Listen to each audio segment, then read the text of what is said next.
Are you noticing your car insurance rate creep up even without tickets or claims? You're not alone. That's why there's Jerry, your proactive insurance assistant. Jerry handles the legwork by comparing quotes side by side from over 50 top insurers so you can confidently hit buy. No spam calls, no hidden fees. Jerry even tracks rates and alerts you when it's best to shop. Drivers who save with Jerry could save over $1,300 a year. Don't settle for higher rates. Download the Jerry app or visit jerry.ai/libsyn today. That's jerry.ai/libsyn. Marketing is hard. But I'll tell you a little secret. It doesn't have to be. Let me point something out. You're listening to a podcast right now, and it's great. You love the host. You seek it out and download it. You listen to it while driving, working out, cooking, even going to the bathroom. Podcasts are a pretty close companion. And this is a podcast ad. Did I get your attention? You can reach great listeners like yourself with podcast advertising from Libsyn Ads. Choose from hundreds of top podcasts offering host endorsements, or run a pre-produced ad like this one across thousands of shows to reach your target audience in their favorite podcasts with Libsyn Ads. Go to libsynads.com, that's LIBSYN, ads.com today. Black men speak. Turn it up. Let the truth run deep. Oh yeah. From the barbershop chair to the back row seat. Well, welcome to Black Men Speak, a podcast that highlights ordinary Black men doing extraordinary things. I'm your host, Keith Dent, and in this episode of Black Men Speak, we're going to explore the lived experience of biracial Black men, raised in environments where Black culture, community, and mentorship were limited or completely absent. From identity confusion to delayed self-discovery, we unpack how isolation impacts confidence, masculinity, and belonging. This conversation goes beyond personal stories to examine the systemic realities behind father absence, cultural disconnection, and the gaps we must now fill. Our guest today talk about this issue because he's written us with a great story. It was called Wakanda in the Rain Shadow, Mentoring Biracial Black Men in the Pacific Northwest. He's an industrial organizational psychologist, try to say that real fast, based in West Seattle, and the founder of Puget IO, an independent consulting practice that integrates organizational development with diversity, equity, and inclusion strategies. His work supports a wide range of clients in building more inclusive, effective, and resilient workplaces. With careers spanning Houston, Portland, Seattle, and London, Dr. Clay brings a global perspective to his practice. Since 2006, he has been deeply committed to mentoring young men, fostering meaningful relationships across communities on both sides of the Atlantic. He previously served as the DEI officer for the Mechanical Engineering Department at the University of Washington, which he told me it's UW, that's how they pronounce it, where he spent 3 years advancing equity-focused initiatives. Dr. Clay is a proud U.S. Army veteran, bringing the values of leadership, service, and discipline into his professional and community efforts. Dr. Clay, welcome to the show. Thank you, Keith. Appreciate it. Yeah, thank you. So before we get into our questions, in your article about the Pacific Northwest, specifically Portland and Seattle and Vancouver, you mentioned these cities seen as places that are different, and I quote, different, not post-racial, but somehow more expansive, meaning more room to breathe. So could you set the scene for our audience, especially those who may not know the Pacific Northwest very well? What's the state kind of a Black America in those cities? Sure. And thank you for that question. Thank you so much, Keith, as well. I lived in Portland first, Portland, Oregon. The history of Portland, very racist history. They didn't allow Black people to live there. I don't think that book got stricken off the laws until 2001. And then went to Vancouver for my PhD and settled in Seattle. The Pacific Northwest, I'm also a military veteran. I love the outdoors. So if you're an outdoorsman like myself, I don't think I'm an outdoorsman, but I like to hike. Okay. Yeah. I like getting That's, out hey, there. that's outdoors. That's Yeah, outdoors. exactly. It's a gorgeous place. We talked earlier about the islands. You have the San Juan Island. You have Vancouver Island. Places like Friday Harbor. So there is something growing up in Houston, Texas, which is a city. If there is a city, very flat.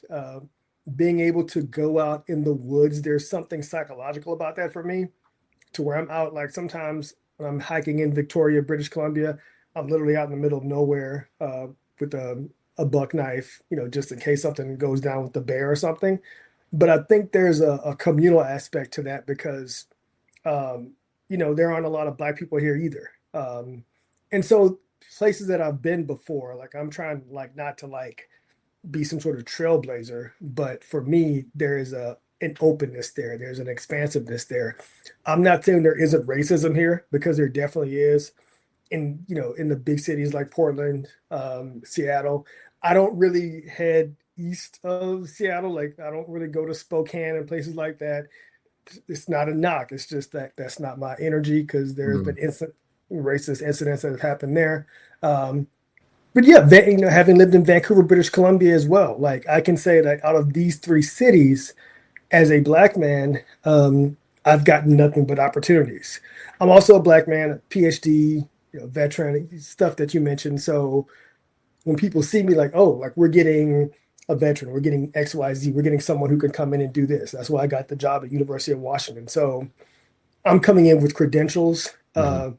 And what I realize, if you are a Black man with certain credentials, all the Black guys I mentioned in my running club earlier, the Black guys that I work with, they're all working for Amazon or Boeing or Starbucks. So I'm not saying that's for everybody, but there is a culture here of progressivism, and if you are a Black person with certain credentials, you can kind of just fit in. Once again, I'm not saying it's perfect. My Mhm. friends have incidents at work, microaggressions. That stuff is going to be there. So to answer your question, there's a physical aspect of being here, which I enjoy about the Pacific Northwest. There's a professional aspect of it as well too, and I think it's a place that I think every Black person should experience. And my final point is, even a place like Salt Spring Island. For anyone watching, Google and research Salt Spring Island because it's this amazing little island in Vancouver, British Columbia, where a lot of Black families settled that were Mhm. able to escape many of the elements of chattel slavery. And so there's an openness here, but there's also a freshness for a place like this, especially Mhm. for someone like me who grew up in the South. Okay, great. So one of the things that I found fascinating about the article, for the most part, and maybe, and I don't know if it's an East Coast thing, but back in the day, if there was someone that was biracial, they had a certain stigma, pretty Ricky, or it's they're almost like kind of upper echelon or upper Yeah. tier, or they get special privileges, because they're almost seen as white. And I mean, not that they wouldn't get criticized in the Black community, but that was kind of the thing, that they were different, but kind of a good different, where they got Yeah. special treatment. But in your article, it talked about some of the challenges that biracial men or young men had. And you really featured a young man that you were working with. So my question really was, so what are some of the growing up in the white space, especially in the Northwest, how did it shape how biracial Black men understand their identity? Sure. I'll answer that question. Now, me personally, I'm someone who I consider myself African American, but through my mentoring, this kind of evolved. And even though it's conjecture, I realized after mentoring about 50 young men, like, wow, I'm mentoring a lot of young biracial men, and it was the same thing, like the white mother and the Black father. I think some of that might have to do with where I'm at, especially here in Seattle, with the military base Fort Lewis, and some men coming here, coming to stay, coming to visit. They might get somebody pregnant, or they have, and then they either get transferred somewhere else. So that's something that evolved from this. But the demographic landscape of the Pacific Northwest, particularly in places like Portland and Seattle, it creates this sort of unique environment where interracial families are not only common, but they're highly visible because there aren't a lot of Black people here, especially in Portland. But you have more Black people in Seattle. But compared to like a Houston or an Atlanta, it doesn't compare.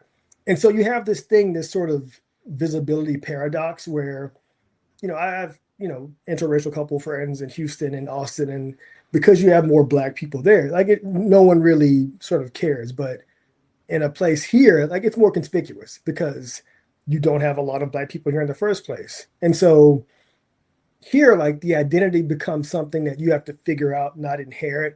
I grew up in the South. I grew up with, a Black mother, Black grandparents, a Black father who was a preacher, but he didn't raise me. But I still was raised around Black people. And so what I've seen here is the opposite. You have a young man who might have a Black father and a white mother that's doing a good job raising them, but their dad's family's down in Memphis or wherever. And so they might not have that family. And without that family, you don't have that same community. So instead of like absorbing it passively like I did, you actively have to construct it.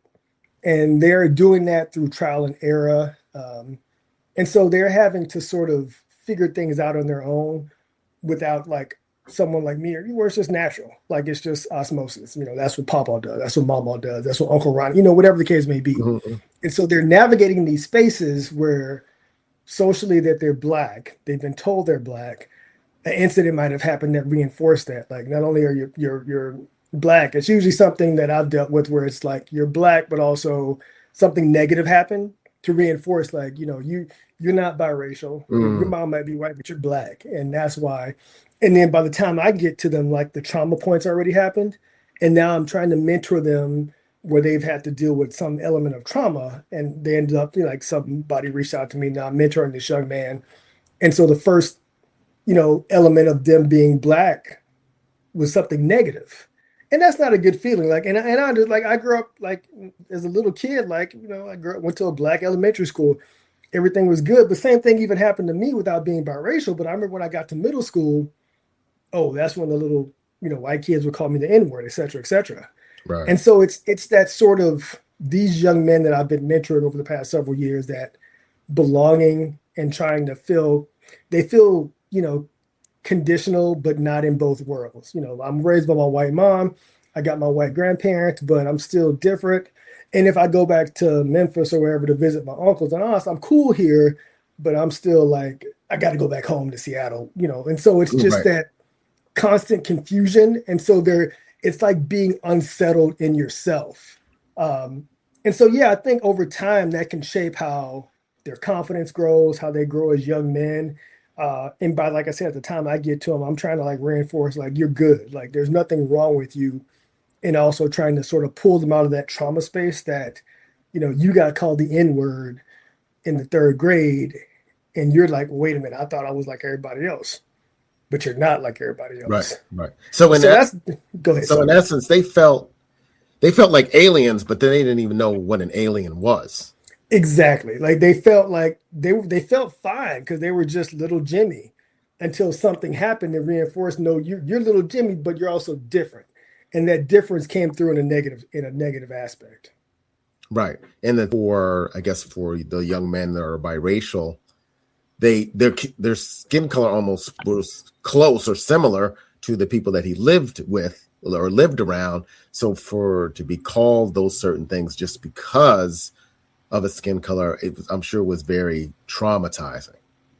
Yeah, and traumatizing to the point to like a lot of the people that reach out to me do it through like a network of individuals that I might know.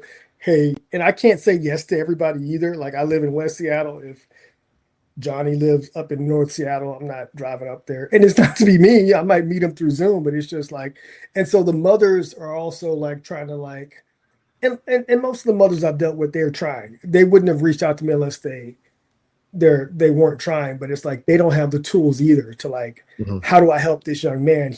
And they know what they don't know. Like they know that this young man probably needs some sort of Black male role model. But how do they go about doing that? And so, and also, and I hate to say this, but through my mentorship, Keith, my mentorship is temporary. Like I have a game plan. Like this young man that I'm working with now, they're about to graduate high school, go off to college. At that point, I stop. I can't Mm, mentor you forever. mhm. And I've gotten some, some hurt feelings from that, not just from young men, but from parents. But I'm like, I'm doing this to give you a set of tools to go out there. You just got into college, you got into the military, et cetera, et cetera. But I can't be your father. And I know, and that might come off as harsh, but that's sort of the way it has to be as far as I'm concerned, because I'm not Right, your father. right. Uh, so that's part of the game as well. So, what would you say were the two or three things that the young men felt that they were lacking you that they really needed your help with? The two things I would say for the most part have been that sense of self. Like, who am I? I inhabit this body. Society's telling me I'm black, but I know nothing quote unquote black, except for, like certain elements of music and history. But like I'm like, no, there's more than just music and history. There's theater, there's theater arts, there's art, there's so many other things. Like Mm, let me hit you up. Like, have you heard of Stevie Wonder? You know what I'm saying? Have you heard about wow. Nat Turner? And a lot of them, I would say that the Seattle Public School District does a decent job, but yeah, like these young men have not heard of James Baldwin by the time I get to them. That's one of the first people I peeped up Mm, on. So the number one thing is just that sense of self. And number two is something that I have never experienced as an African American man, but just that need to be around your people. Some of them might have their boys, but I mean they're at school. But when you go back to the neighborhood, your friend might live in Lakewood, your homeboy might live, East Seattle, wherever the case may be. mhm. So it's just like that. Something that I had growing up was like I had Chris across the street. I can go play with Chris, Transformers, GI Joes, whatever. They didn't really have that, or so it's that sense of self that they don't have, but also just sort of that sense of belonging. And like I said, like for me, it was natural. Like I grew up the way I grew up, but for them, just not knowing who they are at that age, I knew Right. at 16 I was captain of the football team, yada yada yada. But they're still like trying to figure it out because they're in a space to where society tells them one thing, you are black, you are African American, and yet they're like, well, I don't know what that means, type of situation, and that's Well, a weird dichotomy. but that's fascinating to me because I would think that.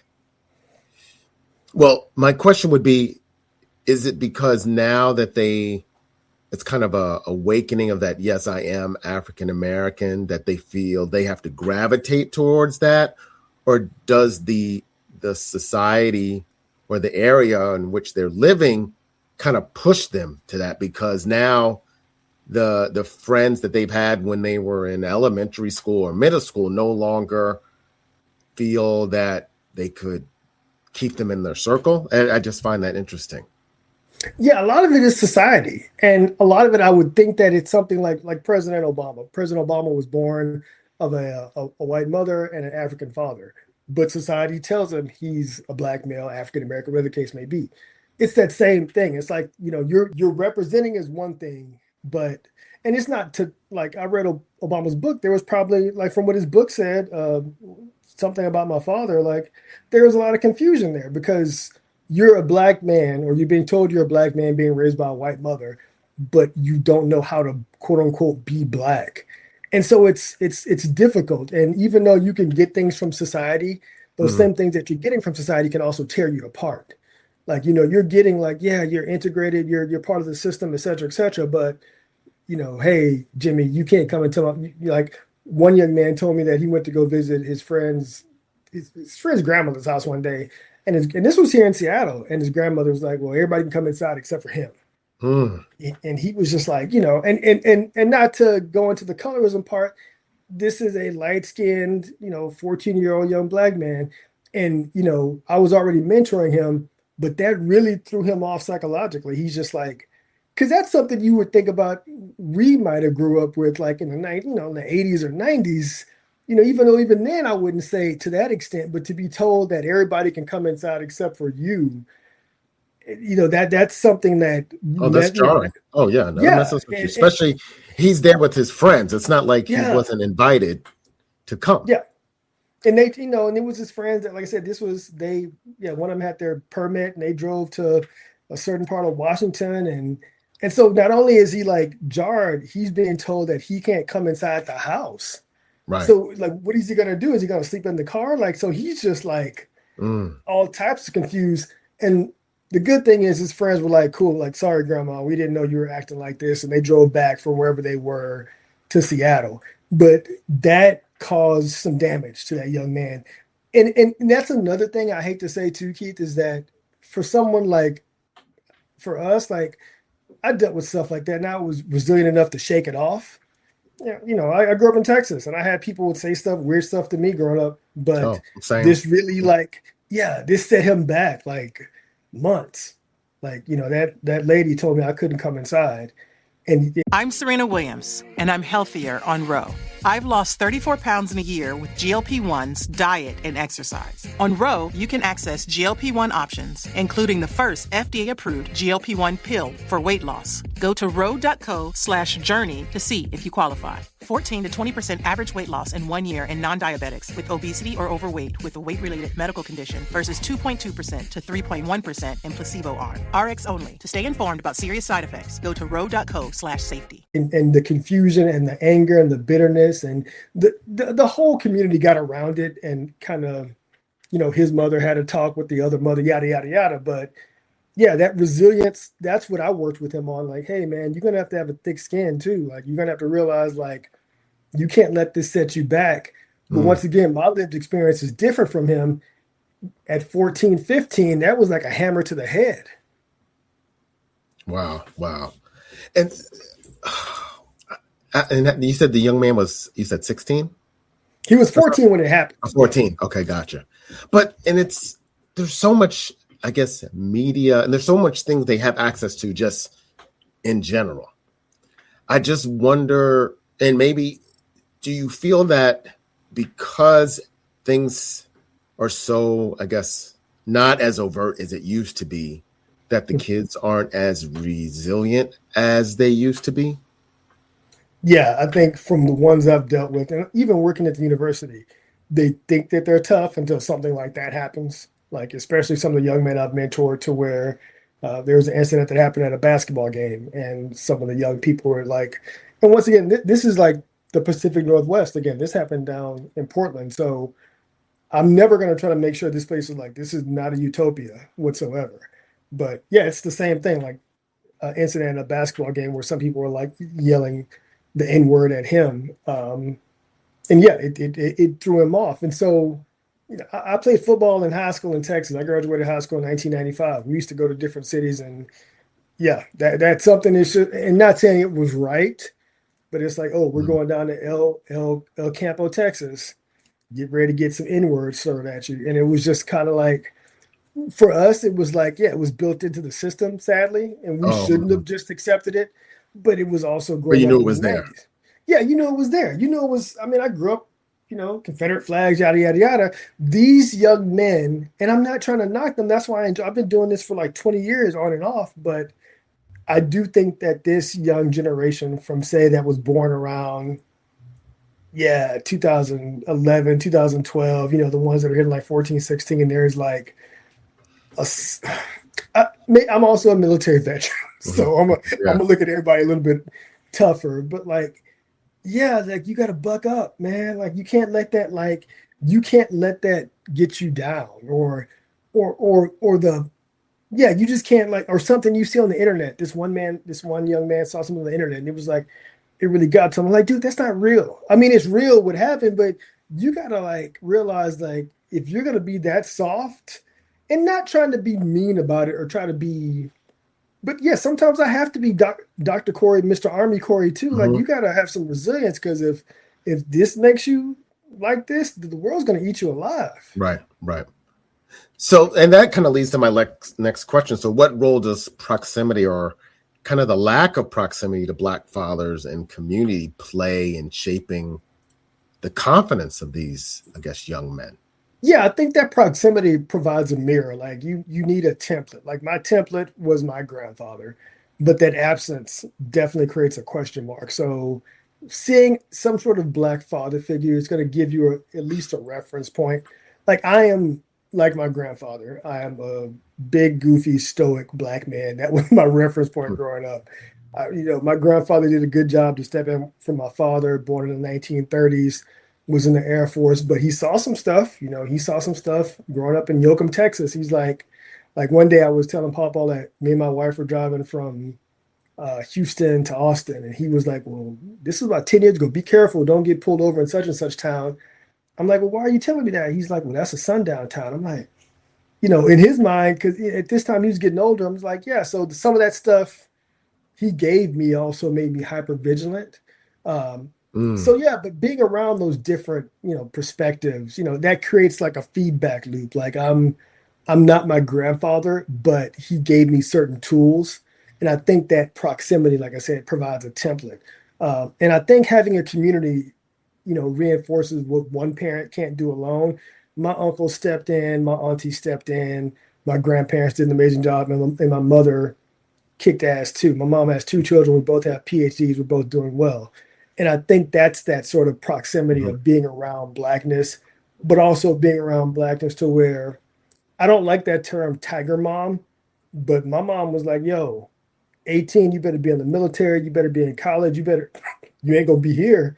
Right. So she was just Right. like, those were me and my sister's options. And so there was no coddling, like we didn't, we went to school, we did our stuff. Like my sister excelled academically. I excelled with sports.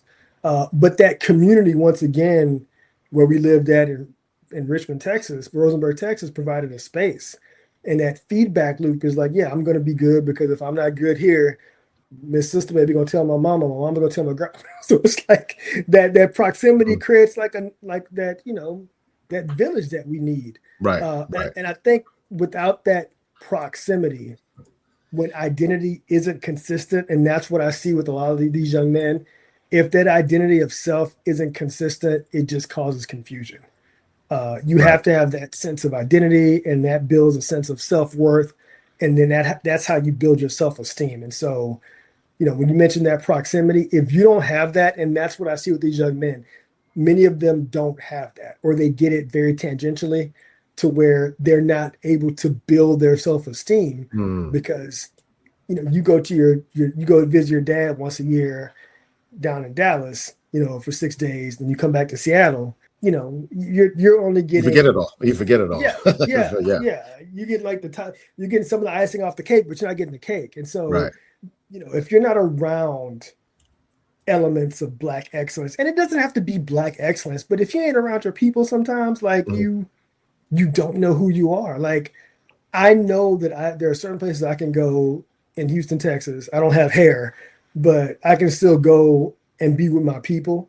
But I can still do that in Seattle too. There's a barbershop right up the road. I can still go be with my people, but to be with your people and be natural around them, if you don't have that, like you and I can speak naturally as men. You know what I'm saying? Some cats, I've dealt with some young men who don't have that. And that's weird to me. But then I also realize, well, if they weren't raised around it, if they weren't around that proximity, then they don't know how to. It's like any other creature. Like if you're not like that little creature, that little monkey in Japan. I'm just saying, like, his mom rejected him, and he's having to learn, like how do I get love? If you're not in the proximity of love and around your people, it's hard. And it's also what I realized, Keith, like for some of them, once they do get it, it's hard to accept it. I hugged a young man one day and it threw him off. And I was just like, and he just said, like, real talk, Corey, a Black man's never hugged me before. I'm like, I didn't, and it's like, damn, like that threw me off, Right. Because, it was just like, man, like, at least my grandfather, my uncle, even my dad and I didn't get along, but he would hug me like in an aggressive way, hug me, hit me in the back. Yeah. If you never had that, if you were never around that, it comes off as alien. Yeah. So, and I know I didn't think about this, but I'm going to just shift to the moms for a minute. So when the moms, I guess, come to you, I'm sure there's kind of a debrief or a beginning session you may have just to get some backstory. Do the community of moms that have had biracial relationships, do they feel they're also isolated because of maybe how they were treated, or is it not really a big deal? It's two camps here in the Pacific Northwest. It's not a real big deal, but like the case of the young man with the grandma, those parents were different animals. So for many of the young women, the mothers, it's not a big deal. They're single moms. They're doing the best they can. Um, but I have to be honest too. There are some of these we mentioned the military base, and there were some of the guys would come up from Fort Lewis, come to Seattle, and party, and some of the women would go down there and party, et cetera, et cetera. And so I try not to talk to the moms, but I did have to have this one conversation with the mom because she was bringing a young man around her son that was a bad influence. And I just had to have like, yo, like if you want me mentor, I can't tell you who to date. That's your personal life. But everything I'm doing that this person you're bringing around your son, he's just cutting that off at the knees. So make a choice. Like, and actually I just took myself out of that situation because she was dealing with her own stuff. That's rare, honestly. Most of the moms, they have gotten to a point to where they want someone to do that mirroring thing. Like, can you please help me, or give me some sort of tools or techniques to work with, or something has happened to where like this one mother came to me. This was in Portland, same situation. The young man was playing basketball at the basketball court. He was 15 and the neighbor across the street called the police, and so he was like, what's going on? One thing led to another. They reached out to me. I worked with the young man for about 6 months. He was good to go after that. So yeah, most of the moms are in a good space because like I said, and it's not all, like I also just mentor like young Black men too, that aren't biracial. Right. But it's the same thing. Like, most of the women they wouldn't reach out to me unless they're trying. Or if they're not at their wits' end, or they're like, look, I've tried everything, but as a mother, like there are certain things that I can't do. And it's not a knock. Like I don't, like my mom experienced that. Like there are certain things when I was 15, 16, where even though my dad and I didn't get along, like, I spent some time with him, or my grandfather would come straighten me out. But yeah, by the time it gets to me, the moms are usually at their wits' end or looking for some sort of tool to kind of help them. Right, because I guess around that age, 15, 16, the kids they're being bombarded not only with the hormones and everything else. They're also just trying to identify who they are. And so that just adds an extra layer to it. Yeah, I remember like where my daddy is, like I remember that too. My dad, like I said, he would come through when he would and stuff like that. But like, it was, you started to feel yourself, you started to lift some weights and like, you could tell me what to do, mama. And, my mom was like, yeah, I can tell you what to do. Some of these women don't have that, you know what I'm saying? And it's not a knock to them. They're trying. But if you like this wasn't even a mentoring thing. A friend, a young woman I knew adopted a young man from Africa. He was like a kid, and then came to me like, Corey, can you take so-and-so to the barbershop? I'm like, why would you, are you afraid to go to the barbershop in Houston? Like, what do you, like, why would you adopt a young man, from Africa?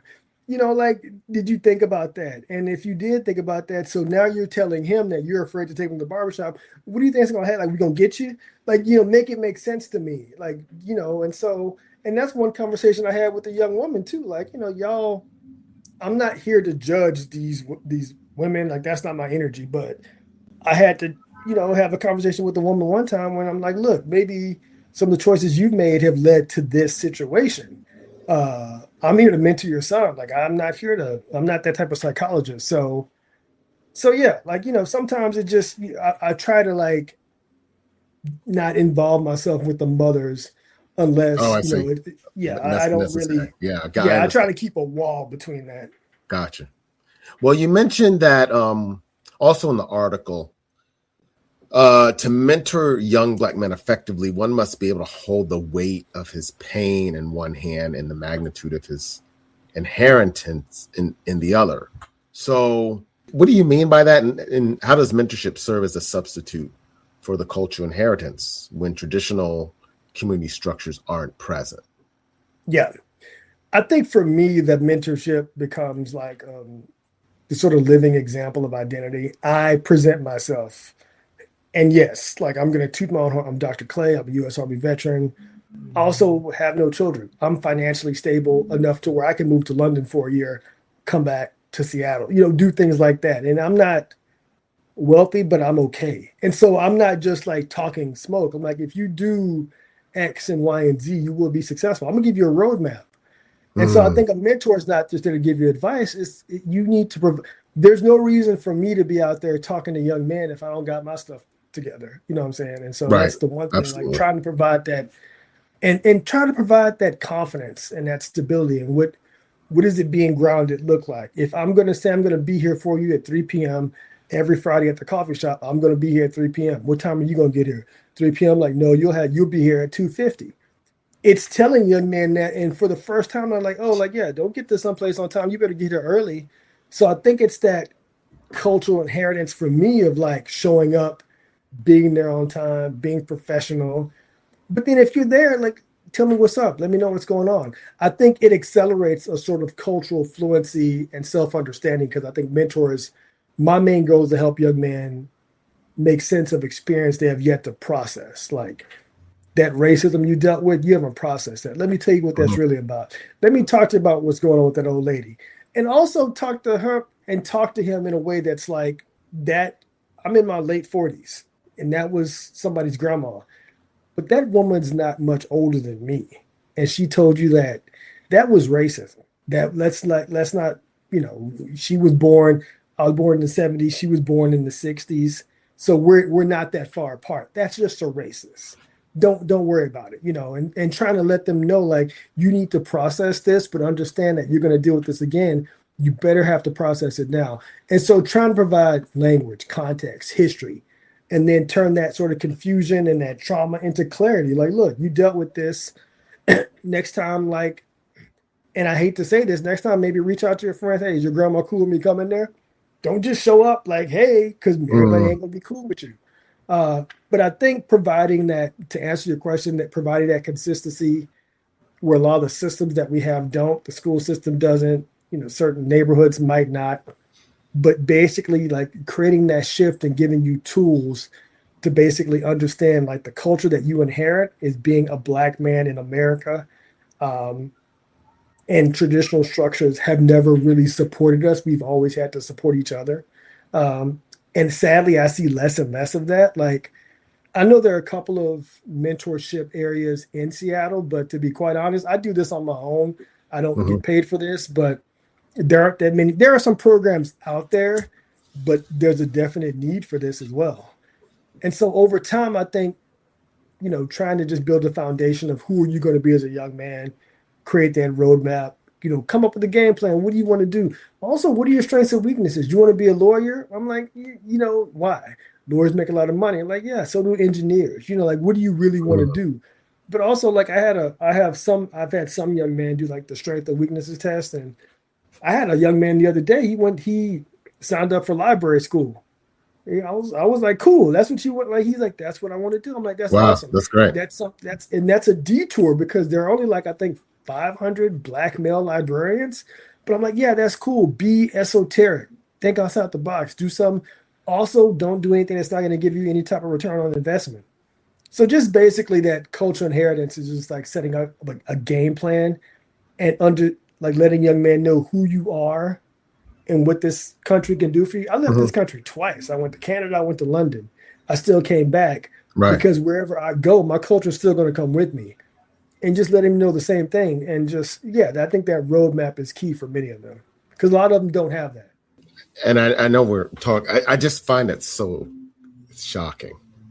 I mean, I think a lot of times people like kids will get passed over, or I mean, and I'm really thinking the East Coast, passed over or not seen as someone that can be overlooked when they have behavioral issues, Mm, or they have learning disabilities, and I mean, and that's kind of the big thing: learning disabilities, or they're acting out. But and you could help me with this, but the kids seem like just normal kids, but yet just because they happen to have maybe their skin's a little darker, or even, or their hair, or just their feet. And it's got to be their features that's precluding them just to being seen.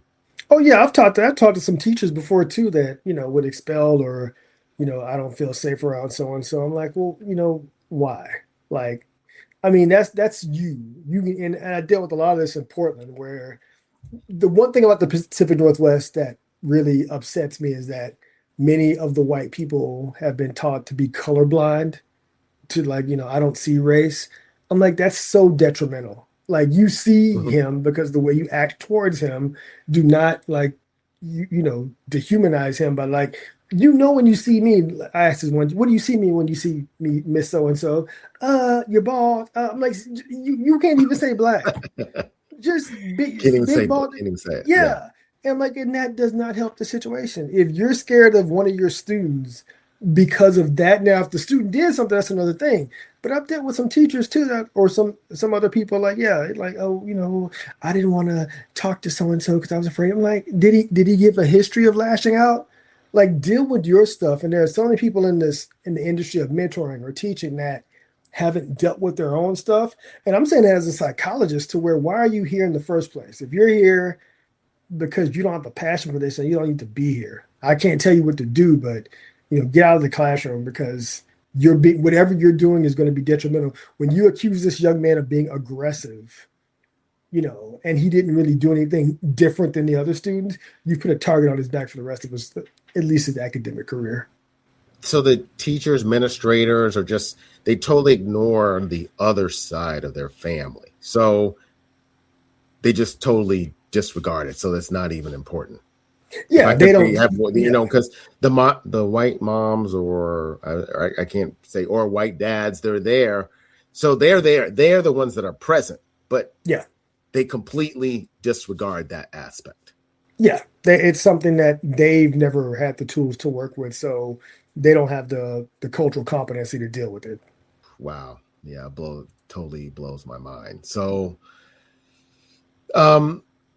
for those that have kind of learned that they're Black later in life, so kind of that delayed realization, does that affect the young man differently? So if they're in the more teenage 16, 17 range basis, maybe 12, 13, have you seen that that's been more detrimental?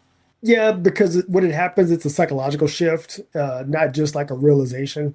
For someone like us, like always identified as African American, it's a constant. Like, I remember like in kindergarten when the kid shoved me and yet I got in trouble, and my mom had to get involved, and I'm just like, well, why? And like, explain to me why I got in trouble. Like even at 5 or 6, like my mom was asking this teacher, like, can you explain? And she had no explanation. But I think for others, that moment when some of these young men, when race becomes relevant, it's often through a negative social interaction. And I think for most of them, from what I have experienced, that shift is disorienting. They're like, well, wait a minute, I thought I was, like everybody else, and Yes. that's not the case. And yeah, it does trigger that confusion and that grief, and a lot of times that anger, realizing that the world sees you differently than what you saw yourself. That can be jarring. Like, I thought I was, like Dev, like the young, like I thought I was like Dev, and like, no, you're Dev, but you're also Dev, and you're Black, even though you're biracial. And it's just like, and once again, it's something I've never dealt with, but I've seen so much of it. And I know that's conjecture, but out of about the 50 men I've mentored, about 30-ish have been like biracial. And like I said, as soon as I came here and got to the college I worked with in Portland, like there it was. It was the same thing. So like, okay, this is a pattern that I'm seeing Mhm. here. But yeah, it can bring up questions of belonging, fairness, everything that anybody else would deal with, but they're just realizing it in a different way because even those young men don't have that cultural competency because, and once again, some of these white mothers have done an amazing job, but they still can only do so much. Right. There's not, they don't have the same lived experience as we do. So And, what I've realized, oh, go ahead. I'm sorry. and churches or anything, no churches or anything have seen it as a problem to address. No. in the community? No, because this is the Pacific Northwest. So once again, we don't see color up here. So, There's yeah, not enough churches. Or not the one Baptist church. That would exactly. That would be The one necessary. Baptist church with the preacher. Yeah, that's Yeah, so. I got But what it. it does, Keith, like from what I've observed and researched and just seen over the past several years, is that it leads for most of these young men to this like accelerated identity search. So they go from zero to Malcolm X real quick. So that's like a good thing. But they go and like, I'm gonna show you this book. One of them bought me because they didn't want me the comic books. He bought me this Malcolm X. I'm sorry, Nat Turner. Uh, he gave this to me the other day. One of the young men. I'm like, that's awesome. So like he didn't even hear about Nat Turner. So like just so that accelerated like I I'm black now. I have to really be black, and so it is like, and I think once that awareness hits, it seems like for many of them, it's like a need to catch up. Like I said, you go from zero to now you're in the Black Panther Party. Like, hold up, let's you skipped a couple Right. steps. Let's just and so yeah, I think that's that learning you're black. I think it can cause this like psychological shift, but I've had to like and not I'm proud of the Black Panther Party, but I think some of them go some of the young men I've dealt with, I'm like, you don't have to prove anything to me, but yeah, let's do this in steps. You don't have to go from zero to Jesse Jackson automatically. So I guess as we get close to the end, what are some of the immersion program or immersion things that you give the young men to help them kind of explore or understand their identity? The number one thing, and I hate to say this, is not hate to say, but literacy.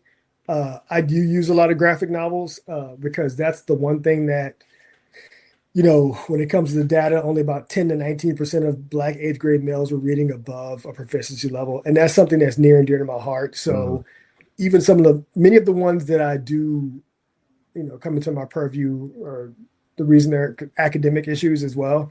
And it's the literacy rate. Many of them can read, but they're reading at such a poor level. And that's number one. Like if you can't read, and this is, once again, this is the Seattle or Portland School District. And I've had some really tough conversations like, why is he reading at like a fourth grade level? And he's in the ninth grade, and a lot of, it's not even the social promotion. It's just that they read enough to get through. Get by, yeah. And so, yeah, I'm still an academic, and I use. You don't have to read nowadays. You can. You can hear everything. Yeah, and the screen time and the scrolling, it's really causing an effect, and I think it's going to be highly detrimental for us in the future. So that's the number one thing, literacy. I focus on that, and number two is I create consistent, visible. Creating a consistent, visible Black presence. But like I said before, I'm going to be here with you for 6 months, and then at that point, if we've gotten to a place to where you're good to go, I can't be with you forever. And that's not just with young biracial. I do that with everybody I mentor. I've mentored young men at the University of Washington. Like, look, I got you this quarter, but next quarter, Dr. Clay's got to go teach it. You know what I'm saying? It's because it becomes almost a crutch in a lot of ways. I'm going to give you the tools, maybe not to succeed, but I'm going to help you get some wings where you can fly.